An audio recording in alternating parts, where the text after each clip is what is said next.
Today we're going to be learning about the limiting reagent of a reaction. When dealing with a chemical reaction, we're usually given about generally two reactants, one of which is going to be the limiting reagent and the other is going to be the excess.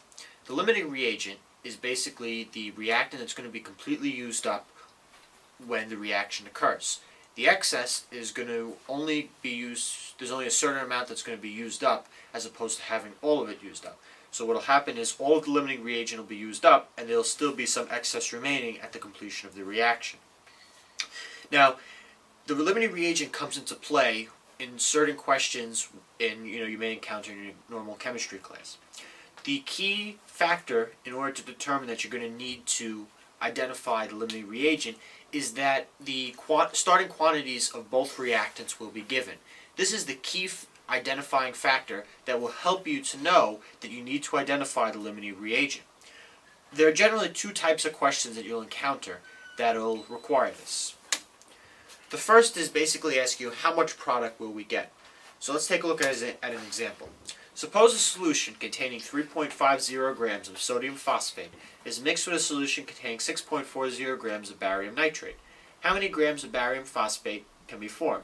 So as you can see, we have our equation for the reaction. Sodium phosphate and barium nitrate are our reactants, and we're looking for the product barium phosphate.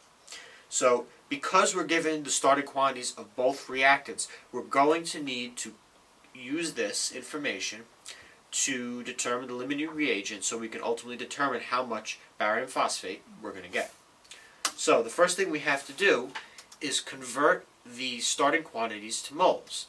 And to do that, we basically, in general, just divide the starting masses, which are given in grams, by the gram formula mass of the reactants, thus giving us the amount of moles of each reactant.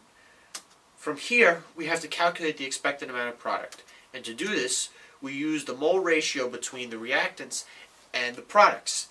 And ultimately, we end up with the amount of moles of barium phosphate, our product, each reactant will give us. Now, to determine which is the limiting reagent, what will end up happening is you're going to have to compare the amount of product that each reactant will give you. So as you can see, barium nitrate is going to give us 0.00817 moles of barium phosphate. Sodium phosphate as a reactant is going to give us 0.01065 moles of barium phosphate, and it's going to give us more product. The way we identify which one's the limiting reagent is that the reactant that gives us less product is the limiting reagent. So in this case, barium nitrate is the limiting reagent because it gives us the least amount of product. Now, the second type of question you may encounter is going to involve dealing with the excess.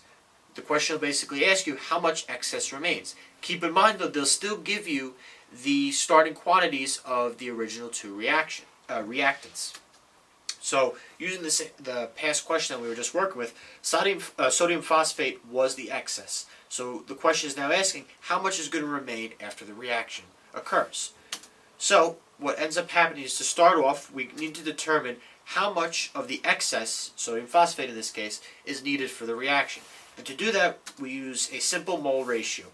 We take the moles of the limiting reagent, which in this case was barium nitrate. We use the mole ratio to find out how much sodium phosphate, which is the other reactant, the excess, was needed. From there, what we do is we subtract the amount of sodium phosphate needed by the amount we started with. So we started off with 0.0213 moles of sodium phosphate. We only needed 0.0163 moles for the reaction to occur. So that tells us we now have 0.005 moles of sodium phosphate remaining.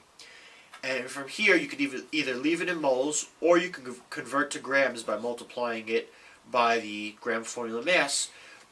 The ending step, whether you convert it to grams or leave it in moles, basically depends on what the question asks for. So anyway, to conclude here with this example, 0.82 grams of the excess is going to remain in this situation. Now, like I said, just to stress some key points again, the way you're going to identify a question that involves determining a limiting reagent is that the starting quantities of both reactants will be given.